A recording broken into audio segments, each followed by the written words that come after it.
একটা মালটা আর মাত্র দুটো ডিম দিয়ে রাইস কুকারে এত মজার একটি কেক বানিয়ে ফেলবো, বিশ্বাস করুন ভাবতেই পারিনি। কেকটা এভাবে বানিয়ে আমি তো পুরাই অবাক, এত বেশি সফট আর এত বেশি ফ্লেভারফুল হয়েছিল কেকটি, যা বলার বাহিরে। আর এই কেকটি খাওয়ার সময় প্রতি বাইটে যেন তাজা মালটার ফ্লেভার পাচ্ছিলাম।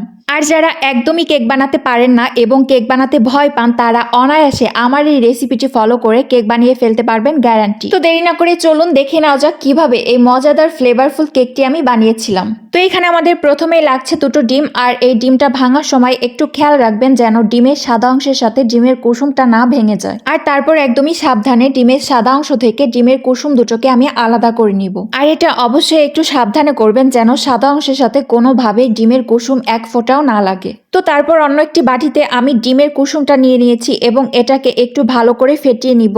আর কুসুমটাকে একটু ফেটিয়ে নেওয়ার পরে এখানে আমি দিয়ে দিব 2 টেবিল চামচ সয়াবিন তেল। আর তারপর তেলটা দেওয়ার পরে এখানে কুসুমের সঙ্গে তেলটাকে ভালো করে একটু মিক্স করে নিব। আর তারপর আমি এখানে দিয়ে দিব 1 কাপ পরিমাণ ময়দা, আর ময়দাটা আমি 4 কাপ মেপে 1 কাপ পরিমাণ নিয়েছিলাম। যাদের বাসায় মেজারমেন্ট কাপ নেই তারা ঘরে থাকা 4 কাপ মেপে 1 কাপ পরিমাণ ময়দা নিয়ে নেবেন দুটো ডিমের জন্য। তো দেখতেই পারছেন এই পর্যায়ে আমি ভালো করে ময়দাটাকে সবকিছুর সঙ্গে একটু মিশিয়ে নিচ্ছিলাম। আর তারপর আমি এর মধ্যে দিয়ে দিব 10 টাকা দামের 1 প্যাকেট গুঁড়ো দুধ।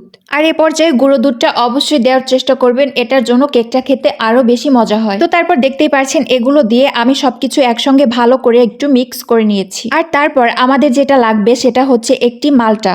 আর আমি এখানে একটি বড় সাইজের মালটা নিয়ে নিয়েছিলাম। তো তারপর একটি গ্রেটারের সাহায্যে এর উপরের খোসাটা একটু গ্রেট করে এর মধ্যে দিয়ে দিব। আর এটা গ্রেট করার সময় অবশ্যই খেয়াল রাখবেন উপরের হলুদ অংশটা গ্রেট করে নিব এবং ভেতরের সাদা অংশটা যেন কোনোভাবেই না যায়।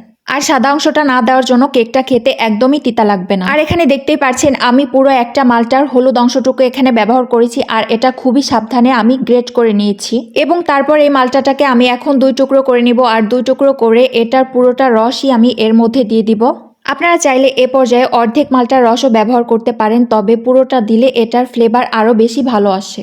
আর ফ্লেভার ভালো পাওয়ার জন্য এখানে পুরো একটা মালটার রসটাই আমরা ব্যবহার করব। তো যাই হোক, দেখতেই পারছেন আমি পুরো একটা মালটার রস এর মধ্যে দিয়ে দিচ্ছিলাম। এবার এই মালটার রসটা দেওয়া হয়ে গেলে এবার একটি হ্যান্ড উইক্সের সাহায্যে এই সব কিছুকে ভালো করে আমি একটু মিশিয়ে নিব। আর অবশ্যই এটাকে ধীরে ধীরে একটু ভালো করে মিশিয়ে নেবেন। আর এটাকে ভালো করে মিশিয়ে নেওয়া হয়ে গেলে এটাকে একটি সাইডে আমরা রেখে দিব। এবং তারপর ওই পাশে যে ডিমের সাদা অংশ রেখেছিলাম, তো এটাকে আমি একটি ইলেকট্রিক বেটারের সাহায্যে ফোম করে নিব। আর এই পর্যায়ে আপনারা চাইলে কাঁটা চামচ বা হ্যান্ড উইক্সের সাহায্যেও করে নিতে পারেন এই কাজটি, তবে সেক্ষেত্রে একটু টাইম বেশি লাগবে। তবে আমার কাছে ইলেকট্রিক বিটার ছিল, তো আমি এটা দিয়েই ফোম করে নিচ্ছি। আর দুটো ডিমের ফোম করতে ইলেকট্রিক বিটার দিয়ে আমার টাইম লেগেছে 5 থেকে 6 মিনিট। তো আপনারা যদি কাঁটা চামচ বা হ্যান্ড উইক্স দিয়ে করেন তো সেক্ষেত্রে টাইম একটু বেশি লাগতে পারে, 10 থেকে 12 মিনিট। আর এই পর্যায়ে দেখতেই পারছেন আমার ফোমটা হয়ে গেছে। তো এটা দিয়ে একটি সংখ্যা লেখার চেষ্টা করবেন, যদি এটা সঙ্গে সঙ্গে মিলিয়ে না যায় তাহলে বুঝবেন আপনার ফোমটা একদমই পারফেক্ট হয়েছে। এবং ওই পাশে আমি যে ডিমের কুসুমের এবং ময়দা দিয়ে যে ব্যাটারটা তৈরি করে রেখেছিলাম, তো সেটার মধ্যে ডিমের যে ফোমটা তৈরি করেছি এটা দিয়ে দিব। আর এই পর্যায়ে সবকিছু একটু আলতো হাতে করতে হবে, তাড়াহুড়ো করতে গেলে ডিমের ফোমটা নষ্ট হয়ে যেতে পারে, সেদিকে খেয়াল রাখবেন। আর এরপর সম্পূর্ণ ফোমটা দিয়ে দেওয়ার পরে একটি হ্যান্ড উইক্সের সাহায্যে ভালো করে এর সঙ্গে আমি একটু মিশিয়ে নিব।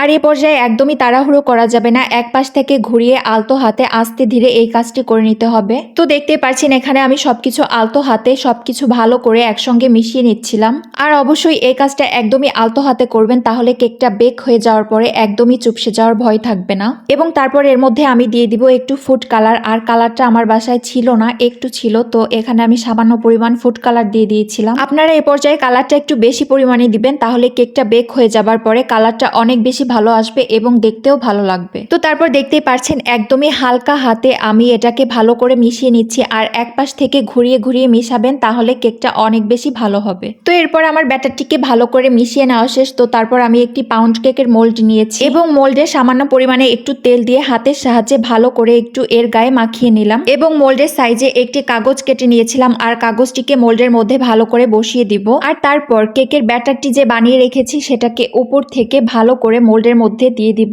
আর অবশ্যই কেকের ব্যাটারটি উপর থেকে ঢালার চেষ্টা করবেন, তাহলে কেকের মধ্যে কোনো বাবল ক্রিয়েট হবে না। তো তারপর দেখতে পাচ্ছেন আমি কেকের মোল্ডে কেকের ব্যাটারটি ঢেলে নিয়েছি এবং চারপাশটা ঘুরিয়ে ঘুরিয়ে একটু ঝাঁকিয়ে নিব, যাতে এর মধ্যে বাবল থাকলে সেটা নষ্ট হয়ে যায়। এবং তারপর রাইস কুকারে 1/2 ইঞ্চি পরিমাণ পানি দিয়ে তার মধ্যে একটি স্ট্যান্ড বসিয়ে তার মধ্যে কেকের মোল্ডটাকে বসিয়ে দিয়েছি আর তারপর ঘড়ি ধরে 40 মিনিটের জন্য আমি কেকটাকে বেক করে নিয়েছি।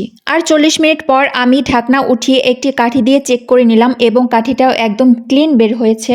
আর এখানে দেখতেই পাচ্ছেন আমার কেকটাও রেডি। তো এরপর আমি কেকটাকে সার্ভ করে নিব। আর এটা এত বেশি ফ্লেভারফুল হয়েছিল কি বলবো, চারপাশটা একদম তাজা অরেঞ্জের ঘ্রাণে ভরে যাচ্ছিল। পানির ভাবে যে এত মজার এবং এত স্পঞ্জি কেক বানানো যায়, না বানালে বিশ্বাসই করতে পারবেন না এটা এত বেশি সফট আর এত বেশি স্পঞ্জি। বাড়িতে ওভেন না থাকার কারণে যারা কেক বানাতে চান না তারা অবশ্যই এভাবে একবার ট্রাই করে দেখতে পারেন। আশা করি সবার অনেক বেশি ভালো লাগবে। বাড়তি কোনো ঝামেলা ছাড়াই আমার এই রেসিপিটি ফলো করে অনায়াসে সবাই কেক বানিয়ে ফেলতে পারবেন, গ্যারান্টি। আর একটি মালটা দিয়ে যে এত মজার কেক বানানো যায়, না বানালে বিশ্বাসই করবেন না যে এটি খেতে কতটা মজা হয়। তো যাই হোক, সবাই ভালো থাকবেন। ভিডিওটি ভালো লেগে থাকলে অবশ্যই লাইক কমেন্ট করে যাবেন এবং আমার জন্য সবাই দোয়া করবেন। তো আজকের মতো বাই বাই, আল্লাহ হাফেজ।